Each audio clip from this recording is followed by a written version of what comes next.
When Camilla became queen, the announcement was met with unease. This was because of her long and complicated history with the royal family, which placed her at the center of intense backlash. Just recently, rumors began to spread that Queen Consort Camila had been behaving strangely. And, in an unexpected moment, came a shocking discovery that shook the royal family as several missing royal items from the royal vault were found in Camilla's private estate in Wiltshire. This discovery sent shockwaves across the world, leaving many asking, what exactly was found inside Queen Camilla's estate in Wiltshire? Stay with us to find out. Shocking discoveries inside Queen Camilla's estate. When Queen Camilla bought the Raymill house in 1996, many believed it would remain her private sanctuary as she had moved into the estate after her divorce from Andrew Parker Bowles. This estate, located in Wiltshire, has long been known as the place Camilla retreats to whenever she wants to escape from the intensity of royal life.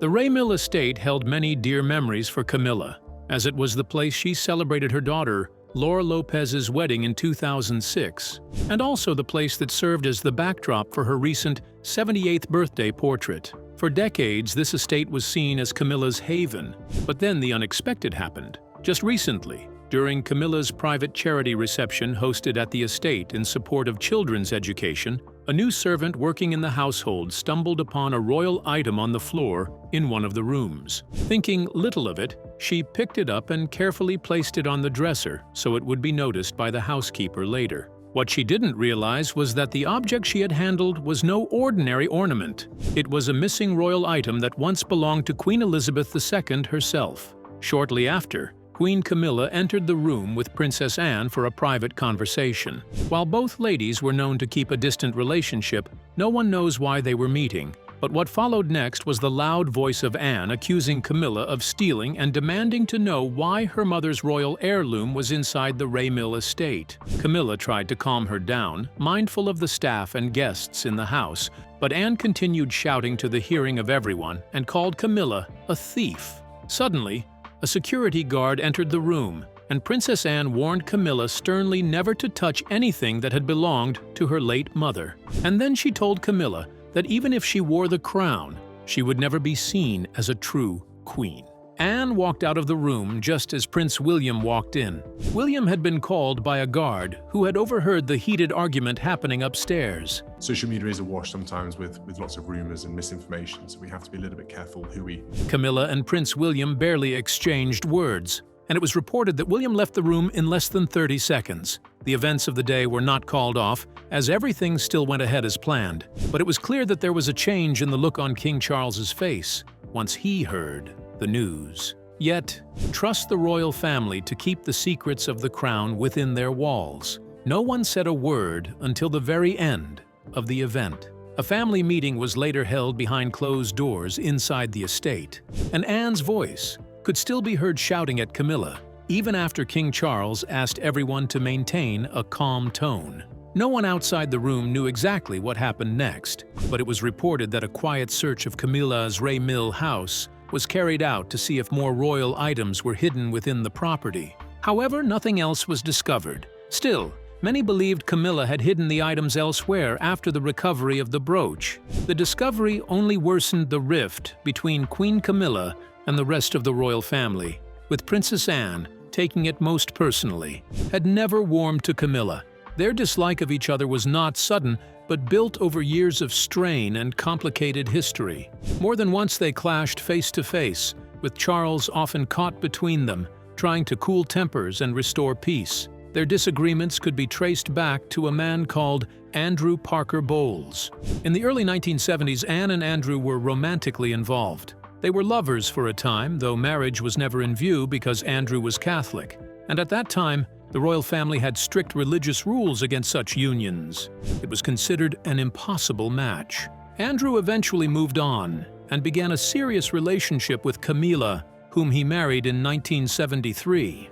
Yet this did not prevent Andrew and Anne from remaining close. It was even alleged that they kept on seeing each other and were romantically involved while he was still married to Camilla. Worse still, when King Charles married Camilla as his wife, Anne's resentment grew deeper. This further worsened their relationship and made it even more difficult for them to get along. But when Queen Elizabeth II eventually died, it led to an unexpected change in the power of the British monarchy. Charles became the new king of the United Kingdom, and his wife Camilla was officially crowned Queen Consort. The British monarch has given her blessing for Prince Charles' wife Camilla to be called Queen Consort. Not Princess Consort, which many, including Anne, had expected. This was a big win for Camilla, who had always wanted to be relevant in the monarchy. But there was nothing Princess Anne could do but respect the crown and obey her late mother's 75th birthday wish that when she died, Camilla be crowned as Queen Consort, alongside King Charles. But what followed next after the coronation left Anne in shock. During the coronation banquet, to the dismay of everyone, King Charles announced that Camilla was not to be called Queen Consort, but simply Queen. This new title change was shocking to everyone present, and it changed the atmosphere of the happy coronation celebration to a sour moment. Camilla smiled as everyone congratulated her. This was a dream come true for Camilla, but Anne broke the moment by speaking against the title change. This was not what her mother had wished for. Her mother had wished that Camilla be called Queen Consort only. Anne expressed her grievances and anger, saying they were going against the Queen's wishes. Those around agreed with Anne's sentiment on Camilla's new title, and whispers began to spread. To further worsen it, Princess Anne said that Camilla would never be seen as the true queen. No matter the title change, or her being beside King Charles, Camilla was never going to be seen by Anne as a true queen.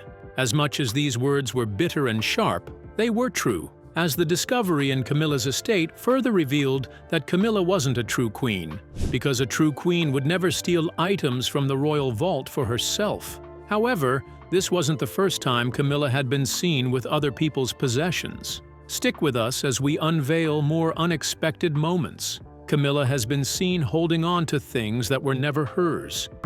Queen Camilla before the crown. Before Camilla became queen, she had always loved to take what belonged to others, not just in terms of items, but also in relationships. One of the most memorable things Camilla took and claimed as her own was Princess Diana's husband, King Charles. Let's take a look at how she did this. Camilla Shand was born on July 17, 1947, in London. She grew up in Sussex with her parents, Bruce and Rosalind Shand, and her two younger siblings. Her parents were both successful and wealthy, with her father serving as Vice Lord Lieutenant of East Sussex. While in middle school, she often told her classmates how she was connected to the British royal family, as her great-grandmother, Alice Keppel, served as King Edward VII's mistress. After finishing high school, Camilla went to study French in Paris and returned to London as a debutante in 1965. This was when she first met Andrew Parker Bowles, who was a cavalry officer. They liked each other and began dating, but their relationship was filled with ups and downs as they often dated and broke up. This was ongoing when she met Prince Charles for the first time in 1970 at a polo match. They instantly became friends, enjoying the company of each other, and eventually became lovers. But their relationship was short-lived, as Charles had to leave London for the Navy. He spent 2 years away from Camilla focusing on his naval career, but he and Camilla continued exchanging love letters. During this time, however, Andrew Parker Bowles returned to London.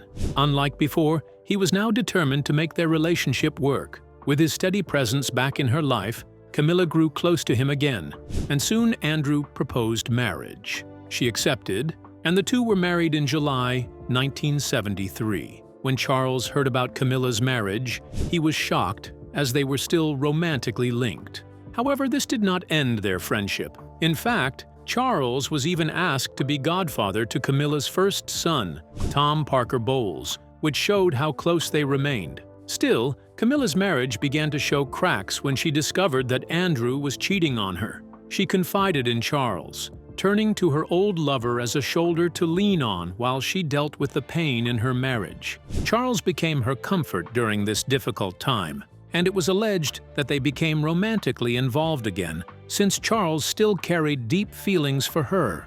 It was during this same period that Charles met Lady Diana Spencer, the young woman who would become his wife. Their first meeting wasn't romantic, as he had come to see Diana's sister, who was his lover at that time. However, over time, he and Diana began talking more, especially after he lost his favorite great-uncle, Lord Louis Mountbatten, who was assassinated by the IRA in 1979. Diana offered him consoling words, and Charles liked her innocence and kindness. It was in those quiet moments that he began to notice Diana differently. This marked the beginning of something new for Charles, who was still tied emotionally to Camilla but was now seen publicly with Diana. Soon, the press began to associate him with Diana, and their relationship became visible to all. Not long after, Charles proposed to Diana, and she happily accepted. They were married in July 1981 in a grand royal wedding watched by millions across the world.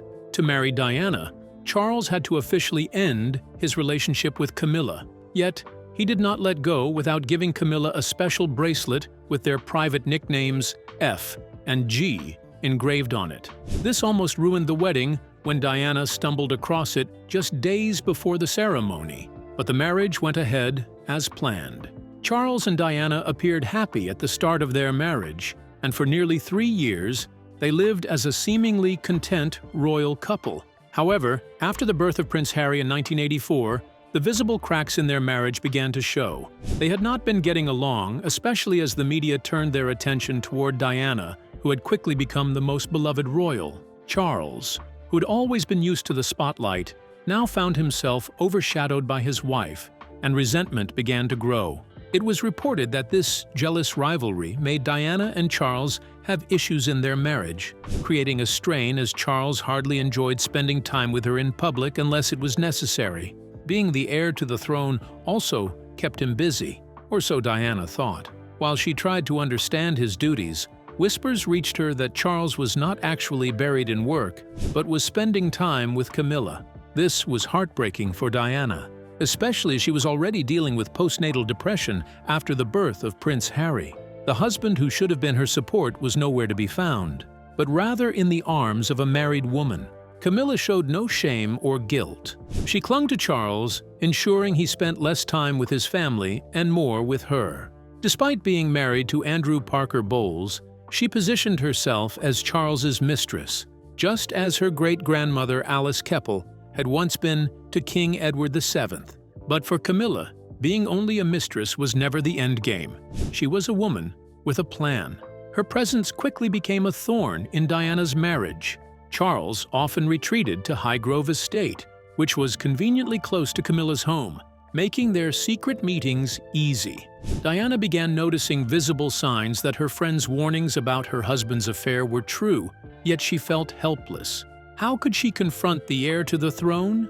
Any wrong move could cost her everything: her marriage, her reputation, and even custody of her beloved sons, William and Harry. So she endured it all in silence and did nothing.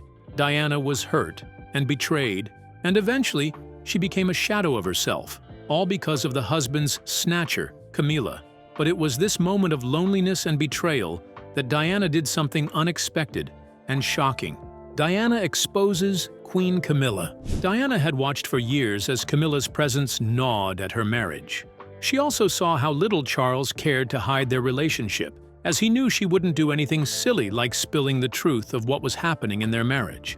Diana endured Charles' infidelity, playing the role of a perfect couple to the world. However, behind closed doors, she was suffering. Frustrated, she decided it was time to let them know the truth about her marriage. She devised a careful plan that wouldn't endanger her or her son. Wondering how she did this? Keep watching to find out. Diana decided to publish her story through writing. She reached out to her close friend, Dr. James Colthurst, who connected her with author Andrew Morton. Morton was eager to write her story, but he and Diana couldn't meet physically, as Diana couldn't be linked to the book.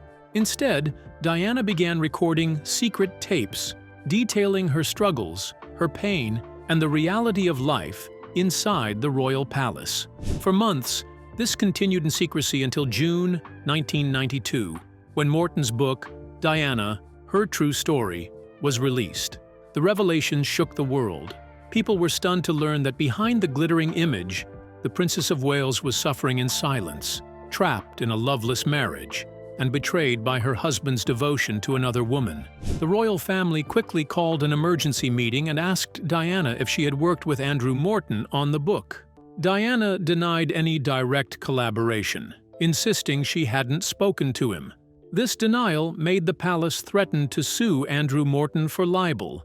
However, by December 9, 1992, it was announced that Diana and Charles were officially separating. Many believe this move came after the realization that Diana truly had helped with Morton's book through her secret tapes. The palace also added that the couple was not getting divorced.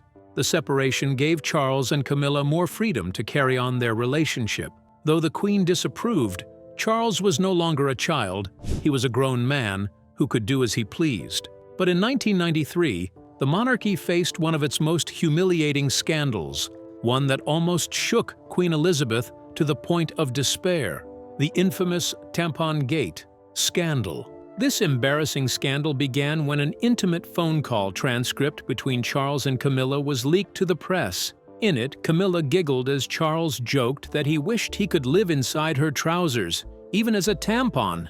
The words were crude, shocking, and humiliating. The British public could hardly believe their future king had been recorded speaking in such a way. This was an embarrassing moment for the royal family, which was placed at the center of intense scrutiny and backlash. But while the scandal shamed Charles, it won Diana more sympathy from the public. People began to see that what she had said through Morton's book was not lies, but the painful truth of her marriage, as her husband was deeply involved with another woman who refused to let him go. Camilla's determination to hold on to Charles was ruining Diana's home, and now the world could see it clearly. Even after the scandal, Charles and Camilla refused to part ways. Their affair went on despite the backlash. It was around this time that Charles gave an interview of his own, where he admitted to being unfaithful to Diana, but claimed it only happened after their marriage had irretrievably broken down. His words were seen as an attempt to soften the damage, but they only made Diana's heartbreak more public. Then came Diana's own bombshell. In November 1995, she appeared in a live BBC Panorama interview with journalist Martin Bashir. Millions tuned in to watch as Diana spoke openly and with striking honesty about her pain. But I can't always wear what I'd like to on engagement because it's just not practical. She uttered the infamous words, "There were 3 of us in this marriage, so it was a bit crowded."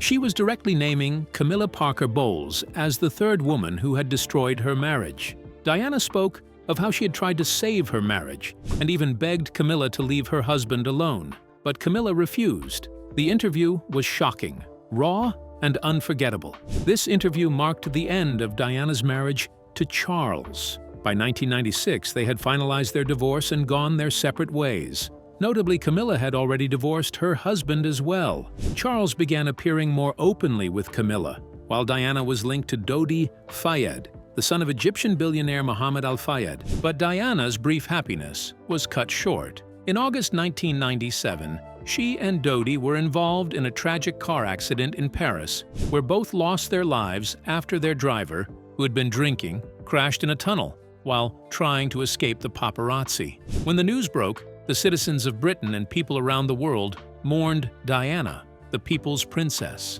Many blamed Charles and the royal family for what happened, believing that if Diana had still been in the UK, closer to her sons, she might have been alive. Even Diana's death did not stop Charles and Camilla from seeing each other. Queen Elizabeth was furious and asked Charles to end his relationship with Camilla. But Charles refused. He held on to Camilla and made everyone know that she was the woman he was going to marry, no matter the opposition.